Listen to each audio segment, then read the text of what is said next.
Hi everyone, it's week 33 here in 2020 and I'm still learning to day trade on my paper account on the Thinkorswim platform. This is a software from the TD Ameritrade company. And basically this week I want to cover the different setup that I have on my two screens for day trading, and then two books that I read recently which were really interesting, one by Matthew Kratter and the other one by Roth. And then lastly I just want to cover some things I've been researching in terms of other investment vehicles, such as 401k, Roth IRA, ETFs, REITs, and other things. So let's get right into the video. Alright, so first up, I have two monitors set up in my room. One is my main monitor and one off to the side. I don't get all fancy with 3 or 4 monitors. I'm a beginner, so I don't need all that stuff to confuse myself.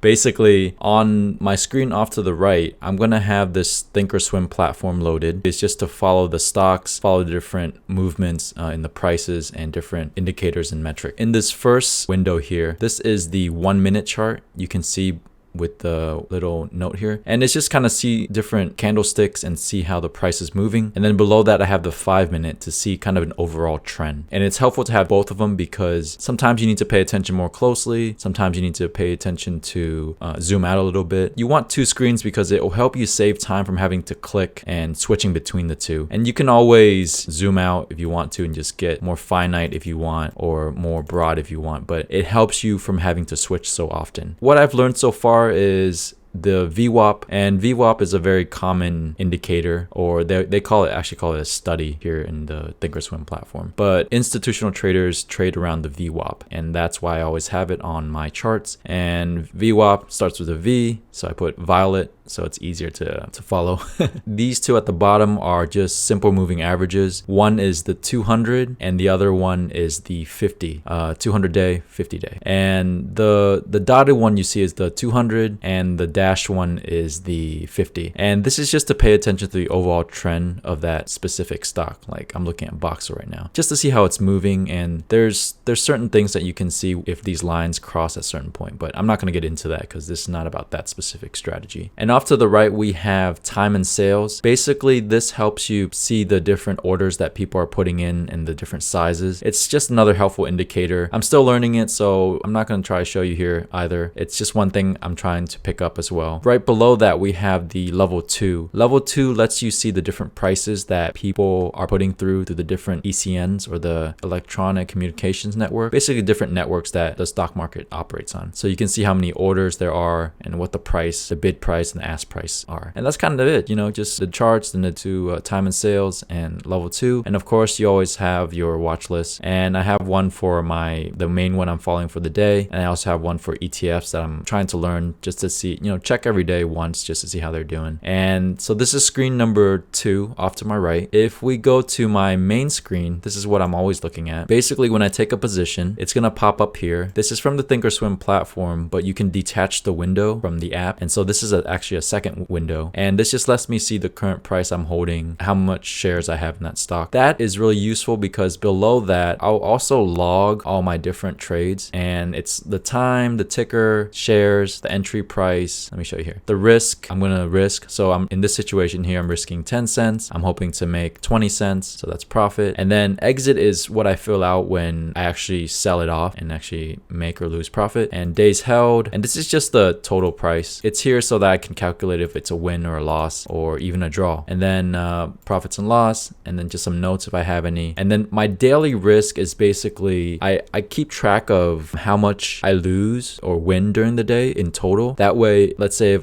my budget daily risk is like $200. If I go negative, beyond negative 200, I know to quit it for the day because they said that it's not good for you to be trading in that mental space. And so I keep a daily risk thing too. And this is really useful as well because right above you have what positions you're holding, and then right below you have all the different numbers that you need to work with. I keep up both, so like sometimes I'll forget and I'll look back down here and like, oh okay, I was trading 658 for that, and then I'm shooting for 678. And then when I get there, I'll put in a limit order to actually sell it. And then lastly, this is my own little calculator spreadsheet that I set up. I'll have a link in the description below so you guys can use it as well if you'd like. Basically, this is to mitigate risk. All the 3 books I've been reading, they have said always risk no more than 2% of your account or more than 1% of your account. And so in this situation, my account size is, I put in 10,000 because that's what I'll actually be doing once I go live. And then it lets me know that, okay, don't exceed $100 on each. This is the risk on the trade. If you're going to lose more than $100 on a trade, don't do it. And then I just kind of put in the price of the current, whatever the current entry I want to enter at. So let's say 658, right? Down here, what we have for BGFV. I put in, this is like the different increments. I leave at default as 0.1 or 10 cents. If I enter 658 and I risk 10 cents, I'm willing to lose 648, 1 to -1. But I want to make 2 to 1. So it's 678. Risk 10 cents, make 20 cents. And then there's also tables for 10 shares, 100 shares, 500, 1,000 shares. So usually I've been playing at the 100 shares level. I'll just buy 100 shares of something and I'll say, okay, I'm willing to lose $10, but I better make $20. And real quickly, I can just see, okay, $20, go over, the price is 678. It's just a quick table for me to see profits in different levels. Like if I wait until $8.08, I would have gained $150. So this is just a quick chart. Again, the only thing I change is usually this box right here, the price. Everything else I leave the same. It's just another way for me to basically calculate a little bit quicker in terms of my risk, because you always need to know your level of risk and profit when you enter a trade. If you don't, then you're trading too quickly. You're trading too much on emotion. Let's head over to the different books that I've been reading. Okay, so in this section, I want to share with you 2 books that I've been reading recently. This is my little bootstrap guide called How to Start Day Trading. I've added those 2 books here into my guide, as well as some other small changes that you are able to see if you visit the link below. And the 2 books that I've read recently are listed here under books section. And the first book I'm going to talk about is called A Beginner's Guide to the Stock Market, written by Matthew Kratter. And this book is a very general overview of the stock market, but I found it extremely helpful. Like if you didn't take a finance class in college or you don't know much about the stock market, I definitely recommend this book. It's kind of like the gateway book to other things. And this author also has a lot of other books that he elaborates more on different topics. So he'll talk about dividend investing, which I found a topic very interesting. I didn't know much about it until I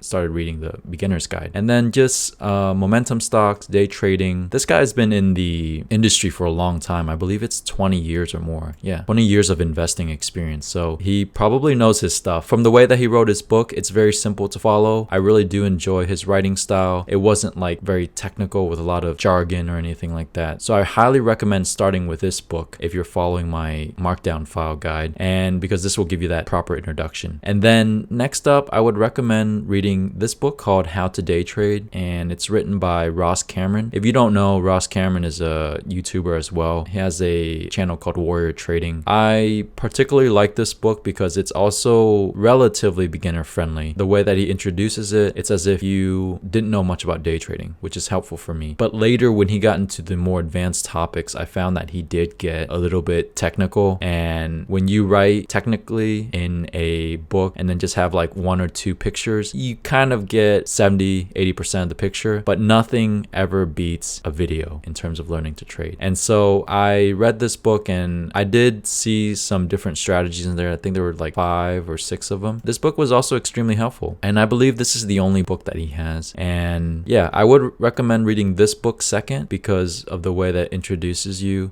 in a more friendly way, more in a conversational manner. The other last book that I was reading called How to Day Trade for a Living by Andrew Aziz, that one's a little more technical, more vocabulary, more of a textbook style instead of a conversational style. So those were the 2 books I've read recently, and I really recommend that you check them out if you're learning to day trade, because it will change your understanding of the game, and more knowledge is more power in this game. Okay, in this last section, I want to talk about the different investment vehicles that I had picked up reading the book by Matthew Kratter, that first book I was sharing with you. And I was rethinking of how to diversify my money, diversify my investments, and reading the book gave me some ideas. So I went ahead and started researching all these different types of vehicles. I'm not completely done yet, so what I'm going to do is just leave breadcrumbs here for you in order to research on your own. Basically, the first and the most important one that I've always been told is the 401k. The 401k is basically an employer program where you put money in and they match your contribution. And for my specific company, they match 4% of my contribution. So that runs about $107 a month. And then they'll throw in $107 a month. Basically free money. But the thing with the 401k is that you can't withdraw until later. It's more of like a long-term retirement vehicle, not like the other ones that we're going to talk about. And the limit for 2020 was $19,500. That means every year you can put up that much in your account. So I've been told 401k is the first thing you should max out. After that, you should invest in an IRA. And the most popular one is the Roth IRA. The Roth IRA is something that you pay taxes now, and then later when you withdraw the taxes, there's going to be no tax, no penalties. And I think there's other stipulations where you can withdraw the money early. Don't quote me on that. I haven't done that part of the section of the research yet. All I know is that you can contribute $6,000 maximum per year on both your traditional and Roth IRAs. But Roth IRAs, I believe, is the more popular one over the traditional. And I'll make another video probably about each of these different vehicles. So 401k, then we have the IRA. Something new that I came across is the REIT, or the Real Estate Investment Trust. So I've been using Fundrise, which is what that platform is in terms of this vehicle. And basically it takes the money and loans it out to different companies to build shopping centers, apartment complexes, and different commercial buildings. And then in return, some of them give you a dividend. And then also when the companies pay back the amount in full through renting it out, or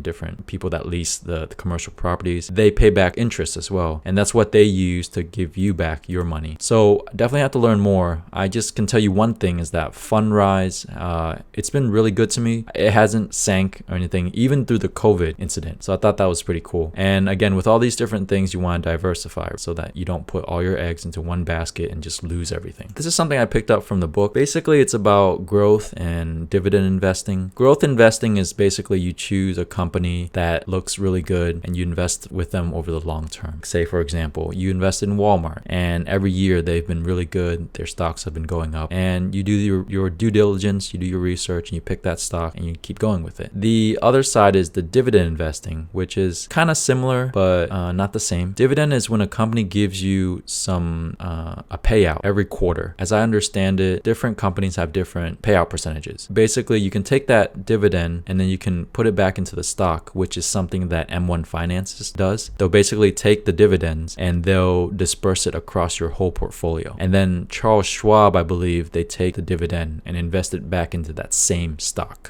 Same idea. You get a little bit of money, throw it back in, make some more money. And down here, I listed different stocks or different ETFs and funds, indexes that I came across in the book. You got SPY. These are different mutual fund ETFs. They give you a good spread of different types of stocks so that it won't totally sink if one company, because it's a collection, it's a basket of different stock companies. So SPY is, for example, 500 companies. So even if some industry sectors are failing, there's other ones that are still up there. So it kind of balances out in the end. And then you have your Aristocrat Dividend Index. These are the ones that have been giving positive dividends, increasing dividends for 25 years. That means for 25 years, they've been profitable. One of the ones that were mentioned is Noble, and the other one is Procter & Gamble. I forgot what T was exactly. And Johnson & Johnson, and then Target as well. Other popular dividend stocks that are not indexes are ones that just pay out and they just been doing really well overall. Verizon, Microsoft, Apple, and I believe Wells Fargo. And then the last part here is free ETFs with no fees. Basically, these are ETFs, they pay out a dividend, but they don't take any management fees. I believe some of these other mutual funds, they take like a small percentage, but it's not that much that you should worry about. Just to note that there are ones out there with free ETFs. And the last one here is Berkshire Hathaway. This is the one that Warren Buffett set up, I believe. And he's a great investor. So you can always follow this one as well. Again, this is all my opinion. This is all kind of what